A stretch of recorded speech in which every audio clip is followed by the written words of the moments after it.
Le meilleur de l'actualité nationale et internationale, c'est ici. Mesdames et messieurs, vous faites bien de vous informer sur Campus Télévision.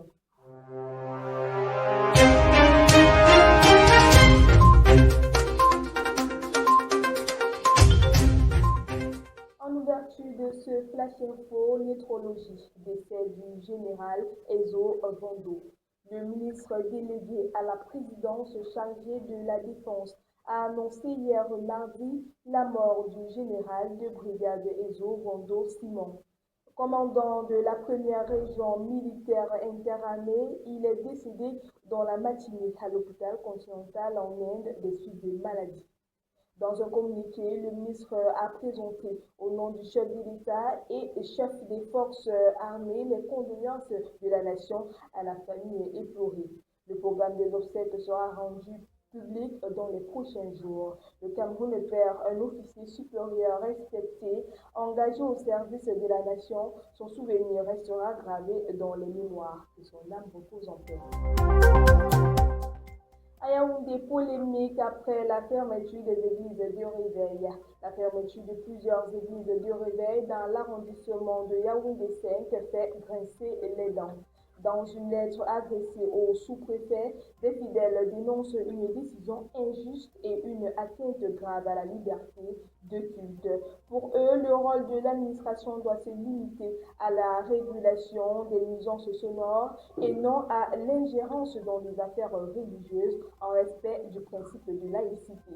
Il cite également des bars du quartier Essos qui diffusent de la musique à fort volume jusqu'à tard dans la nuit au détriment des écoles, hôpitaux et riverains. Les fidèles exigent une application équitable des règles sur les nuisances sonores pour tous les établissements.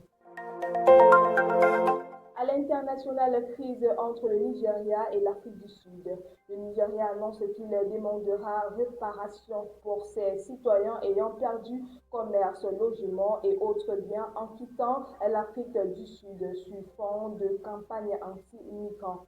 L'Afrique du Sud a rejeté cette demande. Un ministre à la présidence déclare que Pretoria ne dédommagera pas pour des biens acquis dans le cadre d'accords informels ou présumés illégaux. Le président Cyril Ramaphosa condamne les violences xénophobes tout en promettant un durcissement des lois sur l'immigration. La campagne touche plusieurs pays africains et suscite des inquiétudes sur les relations régionales, l'emploi et la sécurité des migrants. Une situation qui relance les débats sur les tensions diplomatiques. Et pour finir, en sport mondial 2026, l'Espagne élimine la France. Le 14 juillet a tourné au cauchemar pour les Bleus, battus 2-0 par l'Espagne. La France dit adieu à la finale du mondial 2026. Elle jouera désormais pour la 3e place samedi face aux perdants du match d'Angleterre-Argentine.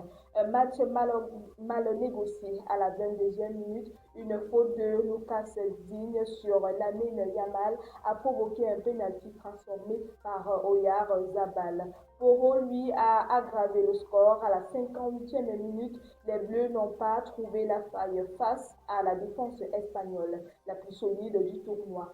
La France restait sur 6 victoires en 6 matchs. Mbappé termine le tournoi avec 8 buts et 3 passes décisives. De son côté, l'Espagne rejoint sa 2e finale de la Coupe du Monde après 2010. Une défaite amère pour les Bleus. Rendez-vous donc samedi pour tenter de sauver l'honneur. Et c'est tout pour votre bout d'actualité, mesdames et messieurs. Merci de nous avoir suivis jusqu'au bout.